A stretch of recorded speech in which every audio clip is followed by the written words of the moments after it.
Can writer-director Malcolm D. Lee reclaim the trend he helped create? You're watching Beyond the Trailer's review of The Best Man Holiday. Everybody get up.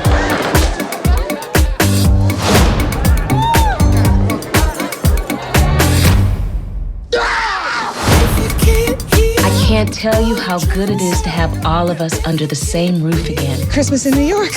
That's gonna be great. How you doing? I'm Brian McDonald. Harper Stewart.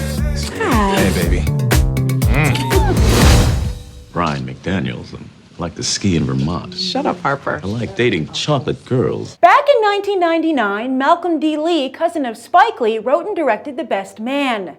Made for just $9 million, the film went on to make 3 times its budget at the box office and solidified many careers while launching Terrence Howard's. This weekend, 14 years later, the sequel, The Best Man Holiday, with a budget of $17 million, actually beat Thor: The Dark World at the box office on Friday.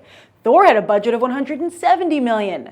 While Thor did go on to be the #1 movie when the weekend was over, the Friday defeat is still a remarkable achievement for Lee and company. But it's also significant for how the industry put its foot in its mouth reporting this event, with both The Hollywood Reporter and USA Today coming under fire for their descriptions of the comedy. The Hollywood Reporter referred to it as an African-American comedy, while USA Today tweeted that race-themed films soar. Readers quickly and loudly objected to categorizing movies made by black filmmakers featuring black casts as a separate genre, such as foreign films or animated films. Are we creating a subcategory in Hollywood, or as these films do better and better at the box office, 2 competing movie industries? And with this argument finally making headlines, are we maybe looking at the first steps towards true integration? A large part of that relies on The Best Man Holiday just simply being a good movie. It is a good movie! The Best Man Holiday is exactly what it says it is. A lighthearted holiday comedy with some very touching moments. In fact, I cried several times, but it was a good cry. And that's without having seen the first film. So kudos to Malcolm D. Lee that he was able to make me, a newcomer to his franchise, care enough about the characters in the sequel that it mattered to me what happened to them. And speaking of characters, Terrence Howard is quite the character in this movie. Now, I'm aware of what's going on in his personal life, which is very unfortunate, obviously, and sometimes I felt a little guilty laughing at his jokes. But I have to say, he really is the big star of this film. I mean, the whole cast is talented and everyone steps up to the plate, but Terrence Howard is the one that, as I said, gives it a spark. And he is the one cast member I think the movie would suffer the most from losing. And they seem to be aware of that, because you'll see they kind of hint at a third film, or strongly hint at a third film, which I don't think will take 14 years considering how well this is doing and how well it's being received by audiences.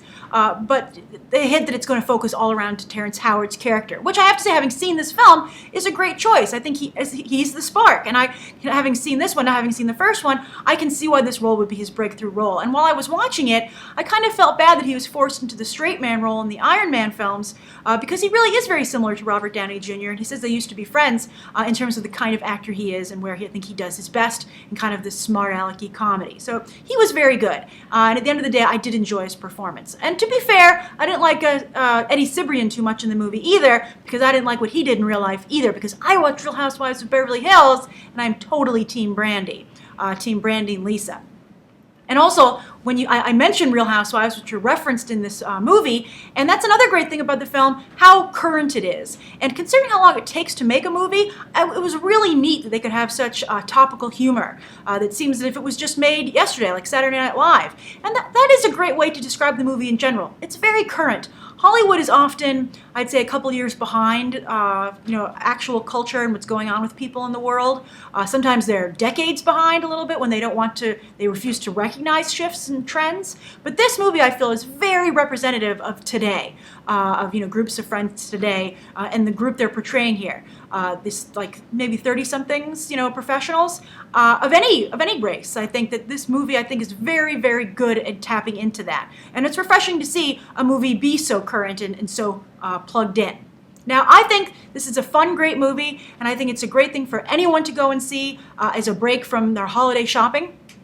And just relax in a movie theater.